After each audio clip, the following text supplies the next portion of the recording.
Welcome to the deep dive. Today we're plunging into the history of ancient India, exploring its profound impact on the world. That's right. And our exploration is based on quite a collection of historical writings and research.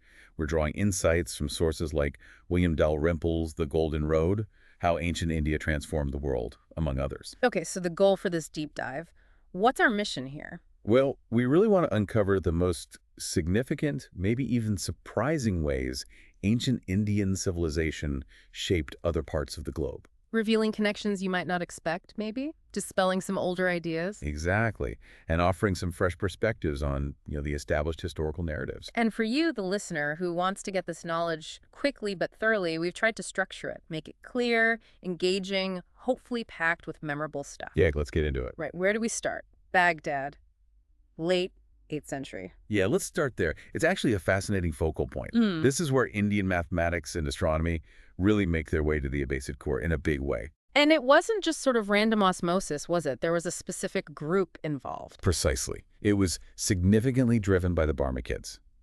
Now, you have to picture this. Huh. Here's a family. Their background is as hereditary Buddhist abbots from Afghanistan, literate in Sanskrit. Wow. They convert to Islam and become these incredibly powerful viziers, essentially prime ministers, in Baghdad. That's quite a journey. And they become the engine for transmitting that Indian knowledge. Exactly, a unique cultural relay. And these weren't just any officials. Their background was steeped in these Indian intellectual traditions. So they had this direct link. And didn't the first vizier's father actually study in India? Yes, Khalid ibn Barmak, the father of the first Barmakid vizier. He'd actually studied Indian mathematics in Kashmir, which is, a huge center of learning. Right. At his son, he took it even further. He organized expeditions, actual missions to India, To learn more. specifically to learn about Indian medicine, and crucially, to study mathematics and astronomy at the famous observatory in Ujjain. They even brought Indian scholars back to Baghdad. And that led to translations, didn't it? That's the key step. These scholars started translating Sanskrit scientific classics into Arabic. And this translation movement, was pivotal. Because it brought Indian ideas directly into the intellectual heart of the Islamic world. Absolutely. And it led to this amazing cross-fertilization. Indian knowledge mixing with the rediscovery of ancient Greek knowledge happening in Baghdad around the same time. A real melting pot of ideas. But maybe the most transformative single concept to arrive from India, zero. The number zero. Which we just take for granted now, but it fundamentally changed mathematics. Completely revolutionized. Okay, so that's the westward flow into Baghdad. What about eastward? India's influence in Southeast Asia, you mentioned that's sometimes under-recognized? Yeah, that's a really important point. You see, earlier historical takes, often from the colonial era, tended to frame India's influence almost like a civilizing mission, kind of projecting their own colonial ideas onto the past. Right, a biased lens. But scholars like Sylvain Levy and George Codes, they really pushed back against that. They highlighted India's massive contributions: mythology, religion, law, philosophy, language, literature, art across Southeast Asia. Levy had that great quote, didn't he? Something like, India gave its mythology to its neighbors. Who went to teach it to the whole world. Right. Yeah, it paints a picture of India as a major cultural exporter, not just a receiver. And this idea caught on with Indian historians later? It did. In the early 20th century, Indian nationalist historians founded the Greater India Society. This was 1926. Rabindranath Tagore was its spiritual guide. And their whole purpose was to study Indian cultural influence in East, Southeast, and Central Asia. So a conscious effort to understand and reclaim that history. Now, you mentioned something, the pizza effect. How does that fit in? Yeah, it sounds funny, but this describes a real dynamic. It's not just about ideas going out. Sometimes they go out, change, evolve in the new place, and then boomerang back to the origin, but transformed. Okay, give me an example. Well, yoga is a perfect modern one. Originates in India, right? Then it explodes in the West. You get all these new forms: hot yoga, power yoga, goat yoga, whatever. Sure yoga? Really? Apparently. And then these westernized forms re-enter India.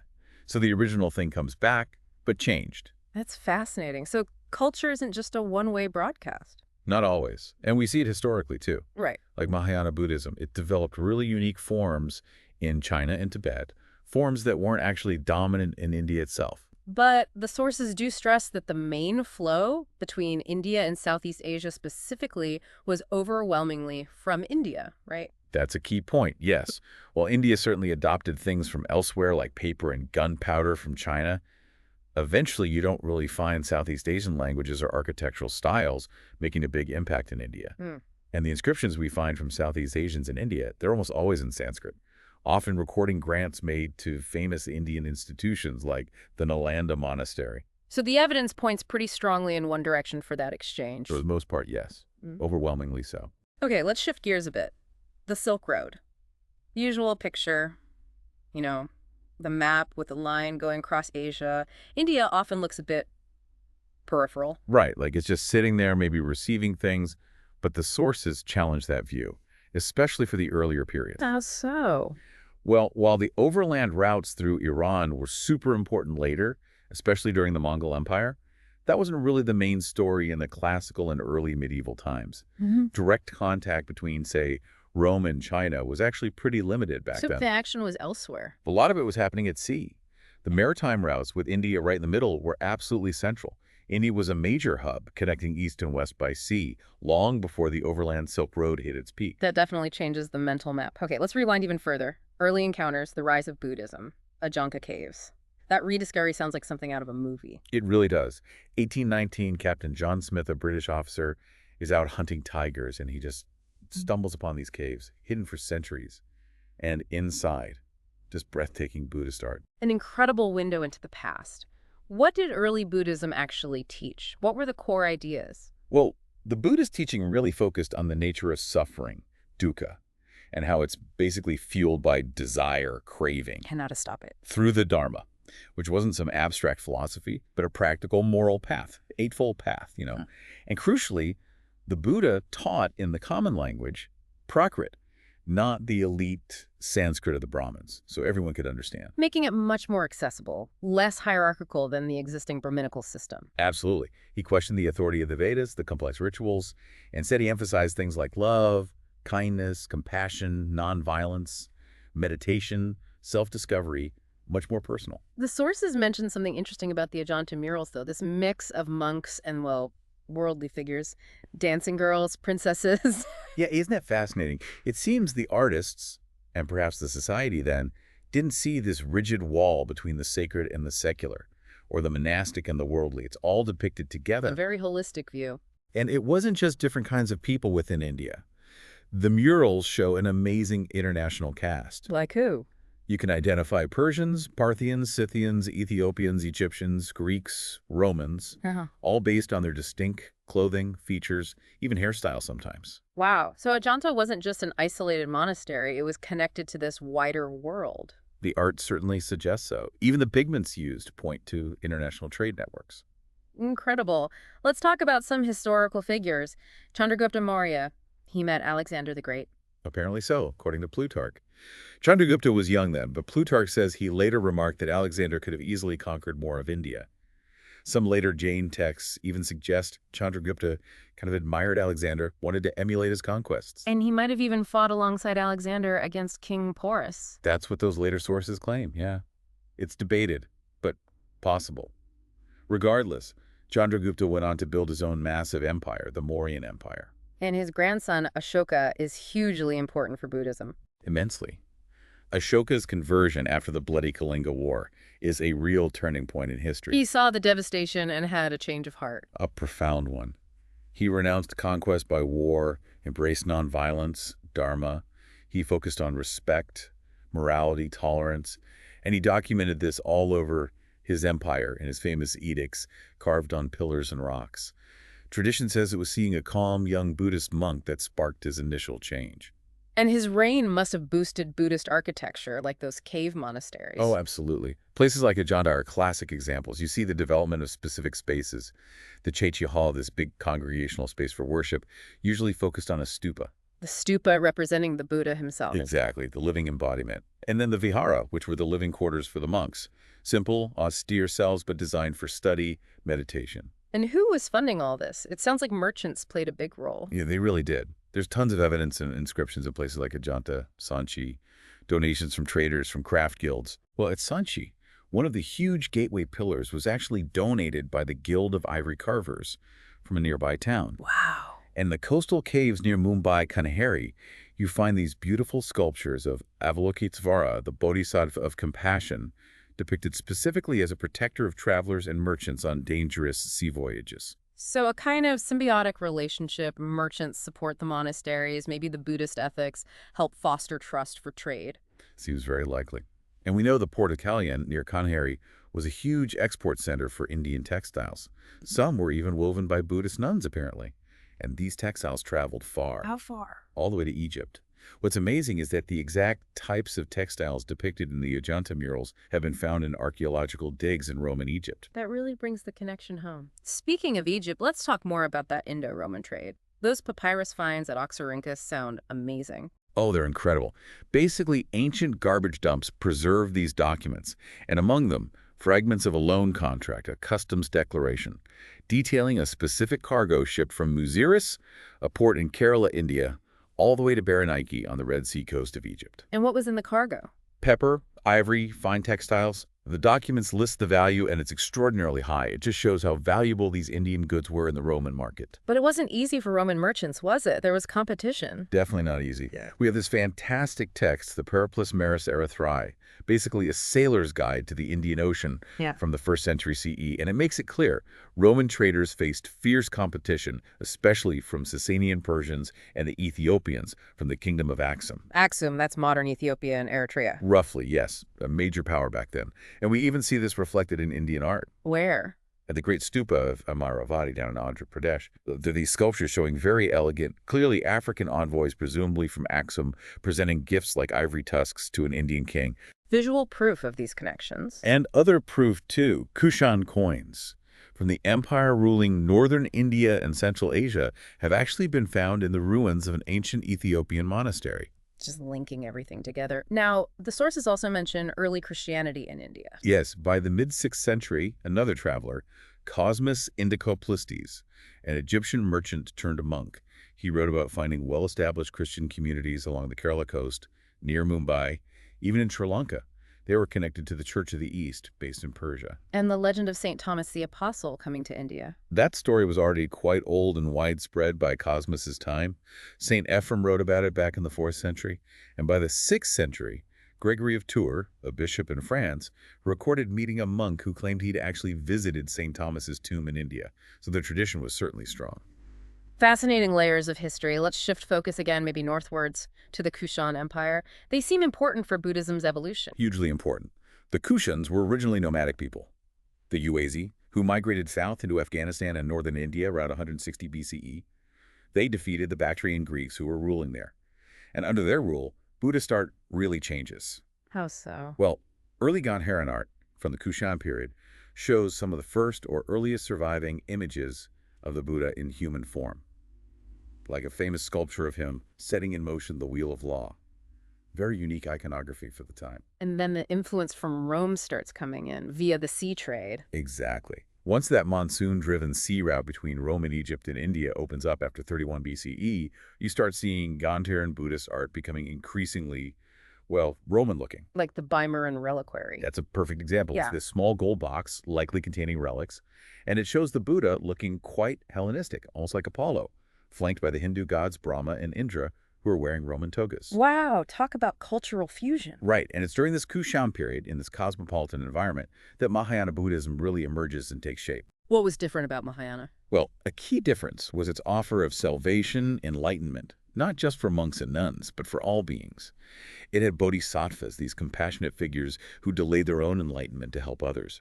This had a huge appeal for lay people. And new philosophies developed too. Yogacara. Yes, Yogacara, the mind-only school. There's this mythical account of the scholar Asanga being taught these doctrines directly by the future Buddha, Maitreya, in the Tusita heaven. These ideas were developed and systematized at great centers like Nalanda, producing foundational texts like the Yogacara Bhumi. And the art reflects this broader Mahayana worldview. Absolutely. Mahayana art becomes incredibly vivid, sometimes even terrifying. You get Buddhas emitting rays of light, celestial musicians, heavenly realms, but also hungry ghosts, suffering beings in hells, fierce protector deities, depictions of death and decay, a much wider, more dramatic scope. Okay, so Buddhism is evolving, flourishing under the Kushans. How does it get to China in a big way? Kumarajiva seems key. Kumarajiva is absolutely crucial. What a life story. His father was an Indian Brahmin minister, his mother a princess from Kucha, an oasis kingdom on the Silk Road. So he grew up multilingual. Brilliant. But he was captured. Yes. During conflicts in Central Asia, he was captured and eventually brought to the Chinese capital Chengkan around 401 CE. But the emperor, Yaxing, recognized his incredible linguistic talent. And put him to work? Set him up with a huge team. Kumarjiva became the head of a massive state-sponsored project translating Buddhist scriptures from Sanskrit into Chinese. His translations were incredibly influential, known for their clarity and literary quality. They really helped Buddhism take deep root in China. And later, Chinese monks started traveling to India, right, like Xuanzang. Xuanzang is the most famous, yeah. In the 7th century, he undertook this incredibly arduous journey, 3,000 miles overland to India. Why? What was he seeking? He wanted to study at the source, especially at the great university monastery of Nalanda. He was particularly interested in getting the authentic Yogacara teachings directly from the masters there, like the venerable head monk Shilapadra. He also wanted to collect original Sanskrit texts that were missing or poorly translated in China. And travel was restricted then. Oh yeah, the Tang emperor had forbidden travel west. Xuanzang basically snuck out. He faced deserts, mountains, bandits. He wasn't the first Chinese monk to make the trip. Faxina had gone centuries earlier, but Xuanzang's journey and the detailed account he wrote later are legendary. Didn't he have that dramatic escape from pirates, too? That's the story. On his way back, apparently, traveling by river, his boat was captured by pirates who wanted to sacrifice him. Facing death, Xuanzang calmly meditated on Maitreya. Suddenly, a fierce storm blew up, terrified the pirates, and they let him go, thinking it was divine intervention. Wow. Now, what about that story of the first missionaries arriving on a white horse? The White Horse Monastery legend. It's a charming story, supposedly happened much earlier, in the Han Dynasty. But historians generally agree there's no real historical basis for it, just a pious legend that grew up later. Okay. But the actual exchange did lead to transformations, like the Indian stupa. Becoming the Chinese pagoda. Right. The hemispherical Indian stupa mound was transformed by Chinese architects into the multi-tiered tower we associate with East Asian temples. And art styles blended. Definitely. Indian ideas about figurative religious art combined with existing Chinese traditions led to distinctive Sino-Buddhist sculpture. Scroll painting, hand gestures, mudras in art, even influences on music and the structure of narrative in literature and drama, the Indian influence was widespread. And Buddhism found broad support in China. Huge support. From emperors and the elite down to ordinary people. Both in northern and southern China, vast amounts of land were donated, magnificent monasteries were built. It became deeply woven into Chinese culture. Let's talk about Empress Wu. She seems like a major figure in Buddhism's story in China. Empress Wu's, yes. She ruled in the late 7th, early 8th century. It was pretty remarkable because Confucian tradition strongly discouraged female rulers. So how did she manage it? How did Buddhism help? She very cleverly used Buddhism to legitimize her rule. She had texts discovered or interpreted that presented her as an incarnation of a bodhisattva, specifically Maitreya. She declared herself the Chakravartin Empress Wu, a universal Buddhist ruler, even the peerless Maitreya, essentially claiming divine Buddhist mandate. A political masterstroke. Absolutely. And she backed it up with grand projects, like building the massive heavenly city of the Bodhisattva Maitreya in her capital, Luoyang, with its towering Mingtang Hall. Her reign also saw Indian astronomers working in China. Yes, that's another fascinating connection. An Indian astronomer named Gautama held a high position at the Imperial Observatory. He translated Indian astronomical tables, the Navagraha, or 9 planets calendar, into Chinese. And this introduced key Indian mathematical ideas. Crucially, yes. Things like the concept of zero and trigonometric sine functions, which were more advanced than what China had at the time. And Gautama wasn't alone. There were other Brahmin families of astronomers, like the Kumaras and Kashyapis, working in the Chinese capital too. Okay, let's swing back south to India's eastern coast and its connections across the Bay of Bengal, Mamallapuram. Mamallapuram, yeah. A really significant port town under the Pallava dynasty. It was a major jumping-off point for ships heading to Southeast Asia, what they called Suvarnabhumi, the Golden Lands. The amazing rock-cut temples and sculptures there, like the Adivraha cave, reflect this maritime focus. And the Pallava king Mahendravarman sounds like quite a character. He really does. A king who was also an accomplished author and playwright. He wrote these absurdist Sanskrit farces. One of them, the farce of the Drunkard's Games, apparently satirizes a decadent Buddhist monk and a Shaivite ascetic arguing. Gives you a glimpse into the religious debates of the time. And this was also when the Bhakti movement was strong in the South. Yes, the Bhakti tradition, this intense, passionate, personal devotion to a god like Vishnu or Shiva, was really flourishing. It offered a path to salvation through love and surrender, quite different from the more austere, renunciatory paths of Jainism and Buddhism. Like the poetry of Andal. Exactly. Endal, the famous female saint, her poetry is incredibly powerful, strikingly frank, sometimes very sensual in its expression of devotion to Vishnu. Really captures the spirit of bhakti. But Shaivism, devotion to Shiva, was also on the rise, and sometimes clashed with other groups. Yes, Shaivism became very prominent, and some of the Tamil Shaivite saints were quite hostile in their hymns towards Buddhist and Jain monks, criticizing their practices. It was a period of religious ferment. And meanwhile, trade patterns were shifting. Right. As trade with the Roman West maybe declined a bit, the focus shifted eastward. Mallappuram became this major hub, an entrepot for goods flowing between India and Southeast Asia. King Narasimhavarma really developed the port. He did. He seems to have consciously built Mallappuram up as a great center for both trade and the arts. He even launched naval expeditions to Sri Lanka, which likely boosted Pallava influence and trade links further into Southeast Asia. We have 8th century Tamil poems describing the port buzzing with ships, loaded with elephants, gems, luxury goods. And the famous poet Dandin was there? Dandin, yeah, a literary superstar of the Pallava court. He wrote about visiting the amazing sculptures at Mamallapuram. He's famous for the Dasakamara Charita, The Adventures of the 10 Princes, which is basically the world's first coming-of-age novel. Wow. And his own travels reflected this interconnected world. His novel certainly does, featuring characters and adventures across India. It highlights the cultural exchange happening within South India, too. Intellectuals traveling, sharing ideas. So as Rome faded, Southeast Asia became more important for trade. Exactly. From the early centuries CE, you see Indianized trading posts popping up in places like the Mekong Delta, the Kingdom of Funan, or Vyadhapura. They got wealthy trading pearls, incense, exotic woods, ivory. And Funan looked back to India. Definitely. We know Funan actually established and endowed a monastery college back in Nalanda in India, acknowledging its debt to Indian Buddhism. The monsoon winds were key to all this connection. Absolutely critical. The predictable monsoon winds basically knitted the two sides of the Indian Ocean together, making sea travel reliable. It created what some call the Indosphere, a vast region sharing similarities in climate, crops, but also increasingly religious ideas and cultural practices flowing from India. There was that shipwreck find too, right? Yes, a 10th century wreck found off the coast of Indonesia. Its cargo was amazing. Indian steel weapons, bronze ornaments from Bengal, and tons of Chinese ceramics. A snapshot of just how extensive these trade networks were. Okay, let's follow the spread of specific Buddhist ideas. Esoteric Buddhism. Vajrabodhi. Right. Vajrabodhi was an Indian monk, a master of esoteric or Vajrayana Buddhism. Around the early 8th century, he traveled from South India to Sri Lanka, acquiring more esoteric texts. And then to Southeast Asia. Yes. In 717 CE, he arrived in Srivijaya, that's Sumatra, which was a huge maritime empire controlling key trade routes, a major Buddhist center itself. And he met his famous disciple there. In Java, actually, in the 718. He met Amoghavajra, who became his chief disciple, and another incredibly important figure in spreading Vajrayana Buddhism. And they traveled to China together. They did. In 719, they sailed to China, apparently on Persian ships, and arrived in the capital Chang'an during the reign of Emperor Xuanzang, Empress Wu's successor. Did they make an impact there? Vajrayana certainly did. There's a story about him performing a ritual that brought rain during a drought, which greatly impressed the Tang court.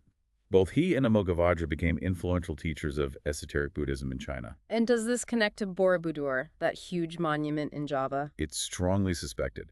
Borobudur is this massive, incredible stone mandala built in central Java, probably late 8th or early 9th century.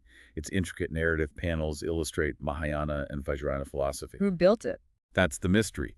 No direct inscriptions name the builders. But it's generally linked to the Sailendra dynasty who ruled Java then, and stylistically and doctrinally, it fits very well with the sophisticated Vajrayana Buddhism being promoted by figures like Vajrabodhi and Amoghavajra, possibly through a Javanese disciple of theirs named Bien Hong.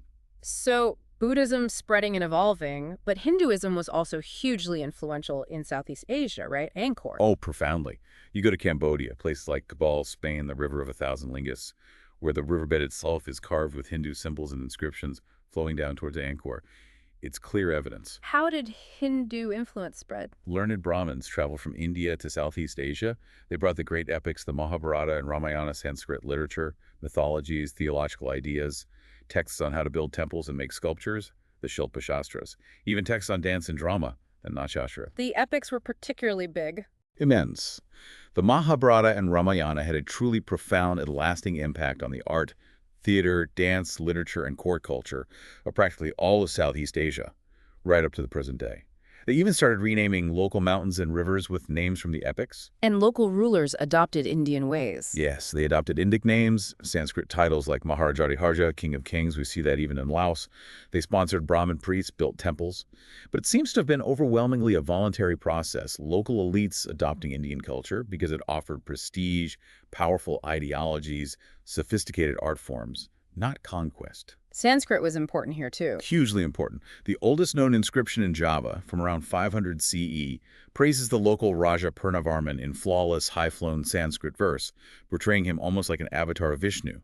Sanskrit became the elite language of power and legitimacy, linking local chiefs to a grander, universal order. And specific Hindu sects spread. Shaivism. Yes, Shaivism, the worship of Shiva, became very prominent, particularly in Cambodia. The Shaiva Pashupata sect was influential. King Jayavarman II, considered the founder of the Angkorian Empire around 800 CE, established a royal cult centered on the Devaraja, the god king, linking the ruler directly to Shiva. And the art reflects this deep learning. Bante Shrey. Bante Shrey is just exquisite, a smaller temple, but the carving is incredibly fine.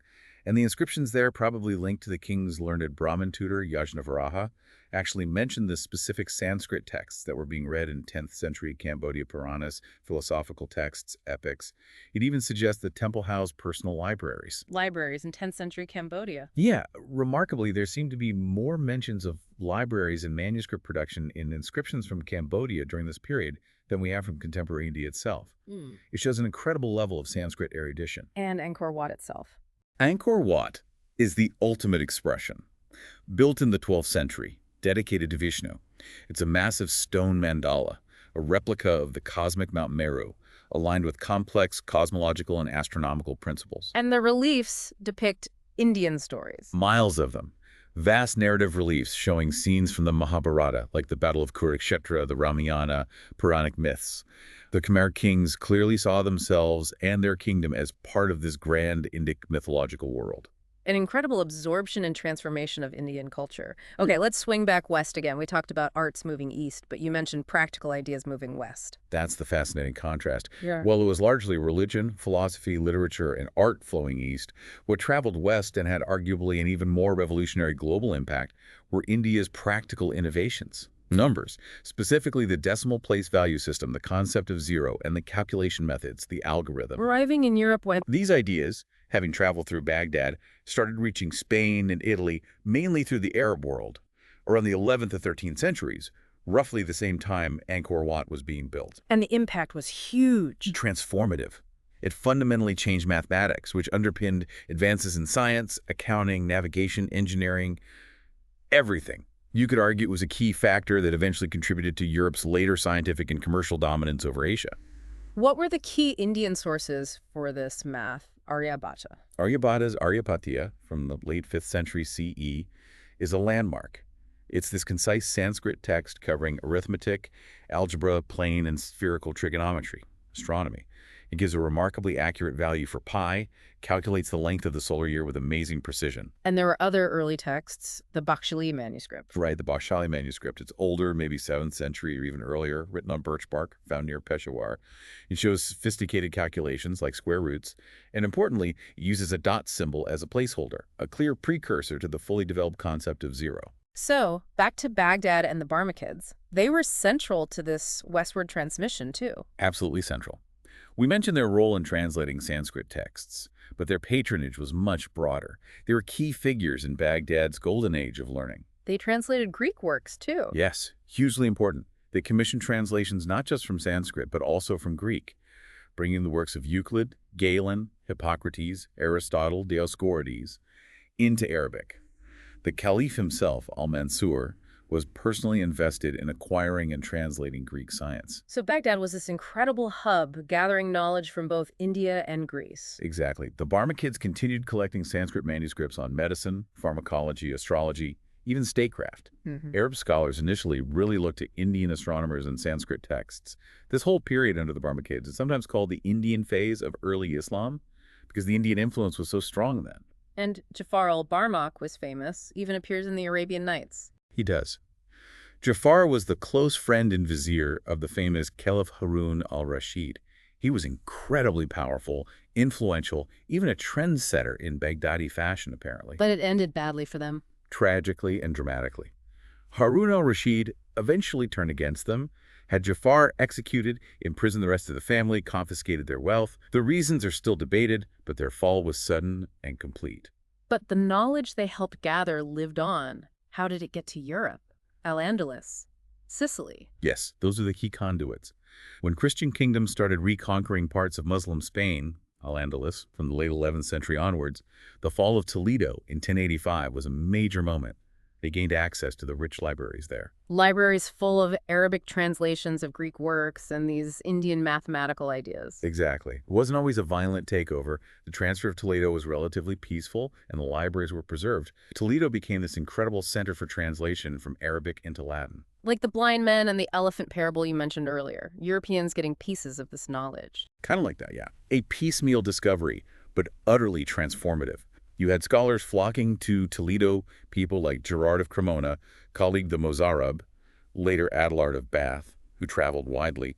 They translated hundreds of texts. Including the mathematical ones? Yes, key works by Aristotle, Euclid, Ptolemy, but also the works of the Persian mathematician Al-Khwarizmi, whose books on arithmetic explain the Indian numeral system, which we now call Hindu-Arabic numerals, and whose book on algebra gave us the word algebra itself. His work was heavily based on Indian sources. And then Fibonacci comes along. Leonardo Fibonacci of Pisa. He traveled and studied in North Africa as a merchant's son, learned the Hindu-Arabic system there directly from Muslim scholars. He came back to Italy and wrote his Liber Abaci, Book of Calculation, in 1202. Promoting the new numbers. Vigorously. He showed how much easier calculation was using the Indian numerals, especially with zero, compared to Roman numerals in the abacus. The book was hugely influential in spreading the system among European merchants and scholars. And places like Sicily were also important. Yes.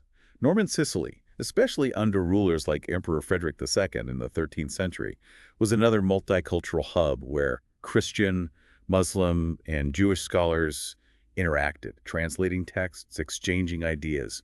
Frederick was a great patron of learning. So this flow of knowledge from the Indo-Islamic world was really a game changer for Europe. Absolutely crucial. It's sometimes forgotten, but this transfusion of science, mathematics, and philosophy kick-started the revival of learning in medieval Europe and laid the groundwork for the Renaissance and the scientific revolution. Even influencing poetry. There are strong arguments for that, too. The forms and themes of Hispano-Arab poetry seem to have influenced the troubadour poetry of southern France and Italy. Some scholars even see possible echoes or structural influences in Dante's Divine Comedy. Incredible reach. Okay, finally, let's bring it back to India itself. The arrival of Islam and later interactions. Right, so Islam first arrived at the frontiers of India quite early, 8th century, with Arab conquests in Sindh, near the Indus River. That's where the first mosque in South Asia was built. But it wasn't a full-scale conquest then. No, for centuries, Muslim presence was mainly small trading communities along the coasts. We hear about mosques in Gujarat and Kerala by the 11th century, sometimes even patronized by local Hindu rulers. The big change came later, with the Turkic conquests. Yes, between the 12th and 14th centuries, Turkic groups from Central Asia conquered large parts of northern India, establishing sultanates like the Delhi Sultanate. This really shifted the political landscape. And this period saw destruction, too, like Nalanda. Tragically, yes. Turkic forces under Bakyar Khalji in the early 13th century destroyed the great Buddhist monasteries at Odantapura and, likely around the same time, Nalanda. Eyewitness accounts describe the burning of Nalanda's vast libraries and incalculable loss. And then the Mongols arrived. The Mongol invasions under Genghis Khan, starting in the 1220s, devastated Central Asia and Persia, disrupting the old trade routes and effectively isolating India for a time. But out of this, a new cultural world emerged in India. Yes. In the centuries that followed, under the Sultanates and later the Moguls, a vibrant trans-regional Persianate culture flourished across much of India. Persian became a major language of court, administration, and high culture, alongside regional languages. And there was blending, syncretism. Absolutely. Despite periods of conflict, there was also immense cultural exchange and blending. You see rulers like Ibrahim Adil Shah II of Bijapur in the 16th, 17th century. He was a Muslim sultan, but he wrote poetry in the local Deccani language, used Hindu imagery, praised Hindu deities like Saraswati, alongside Muslim saints. A fascinating example of syncretism. Which brings us back to a key theme from the sources, doesn't it? India seems most creative when it's connected and open. That really seems to be the takeaway. Throughout its long history, India appears to have been at its most dynamic, creative, and influential when it was connected to the wider world, when it was pluralistic, hybrid, open to absorbing and transforming outside ideas, while also exporting its own. That capacity for connection and self-transformation seems key. Okay, so let's try to pull this all together. To summarize this deep dive, it's clear that ancient India's influence was, well, immense. Definitely. Particularly in areas like mathematics, astronomy, religion, philosophy, and culture. Its impact wasn't just regional. It stretched west to Baghdad and eventually Europe, and east across all of Southeast Asia. We've seen how revolutionary mathematical concepts traveled westward, how Indian religions and art shaped vast regions of Asia. It played a truly significant role in global history. And hopefully we've uncovered some connections that might surprise people, highlighting a role that, as you said, maybe gets overlooked or wasn't fully appreciated in some older narratives. We really hope this exploration has given you, our listener, some valuable insights, maybe a few of those aha moments, without it feeling like just a dense lecture. Yeah, trying to make these complex connections feel accessible, which maybe leads to a final thought to leave people with. Go for it. Well, given how deeply interconnected these ancient civilizations actually were, how much they borrowed and learned from each other, how might a better, more nuanced understanding of those historical exchanges maybe reshape how we think about global interactions and the flow of knowledge and culture today? That's definitely something to mull over, how the past informs our present interconnectedness.